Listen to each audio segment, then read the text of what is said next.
Yeah, so at this point, we've had about a $10 rise since last Friday, since this war. And I'm not even going to say this war started last Friday. Iran declared war on Israel and, for the greater extent, the West on October 7th, 2023. So we were really 20 months into this war. And up until this point, oil has been very stable, has failed to react to the potential that we are now seeing.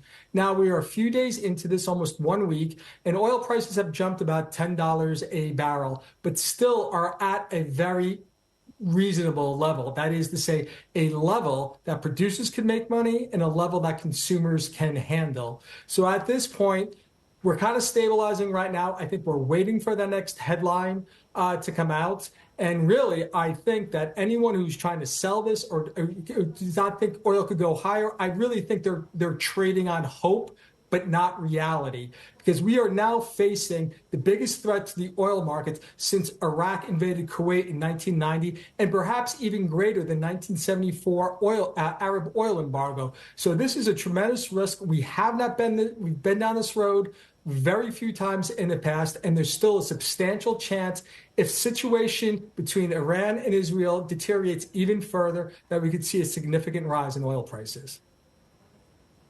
We're, of course, watching the oil infrastructure, the refineries. So far, the infrastructure and the flows seem to be spared. They've had insubstantial impact there. But as far as the Strait of Hormuz is concerned and some of the signals with the ships and potential banging together and any blockages, or as well as impact or crashes there would impact, of course, the flow of oil. What are we seeing here? I just got my hands on the latest Schork Report. What are you guys watching? So certainly. So oil prices today did get a pop because there was a collision between two oil tankers in the Strait, perhaps because of electronic jamming that's coming on the GPS systems.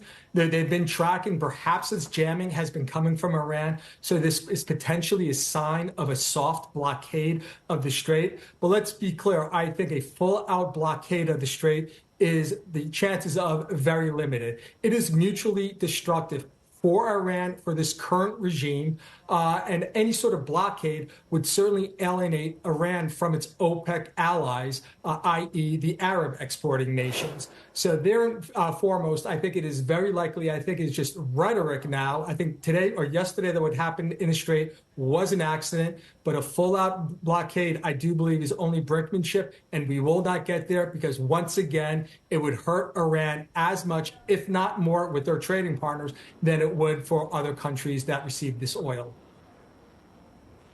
What could we see in terms of oil prices if there was the blockage of the Strait of Hormuz, or if there was a damage to the oil infrastructure? Absolutely. So I just ran the model today, a quantitative model today. So there's a 50% probability we will remain above $78 a barrel. We're only, I'm just looking at the screen here, we're only about $3 away from that. But if we do see a significant escalation of the conflict, then there is a 5% probability within the next 5 weeks that we will see oil prices at above $103 a barrel. And there's also the tail event, a 1 in 1,000 time chance that we could see, again, within the next 5 weeks, oil prices above $123 a barrel, and extending that modeling based on volatility, seasonal drift, and other aspects to go into the modeling, that once again, if we do see a disruption to the flow of oil coming out of the Persian Gulf, then plus $160 oil by the end of the summer is certainly a reality. The odds are long, but there still is a probability that we could get there.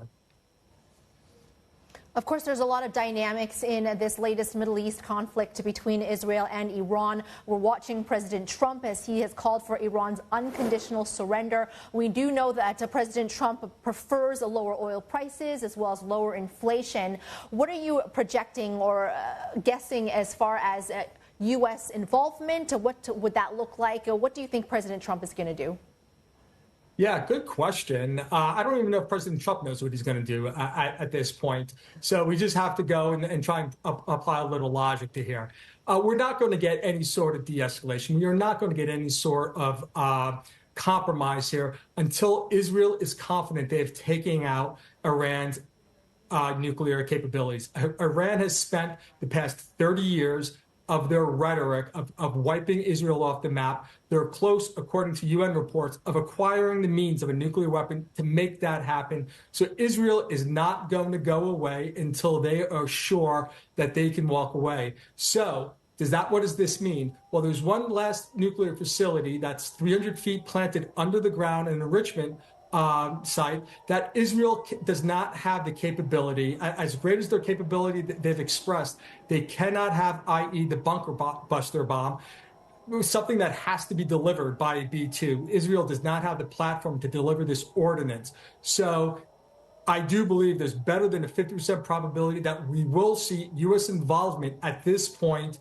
so certainly to eradicate that last stand of nuclear enrichment, because look, it benefits Israel, but it benefits the West as a whole. So yes, I do think we'll see, at least from an aerial standpoint, akin to what we saw in the 1990s with the no-fly zones that the Allies put against Saddam Hussein in Iraq, where we're bound to see U.S. involvement, not boots on the ground, but certainly from an aerial campaign. I think it's a very realistic probability.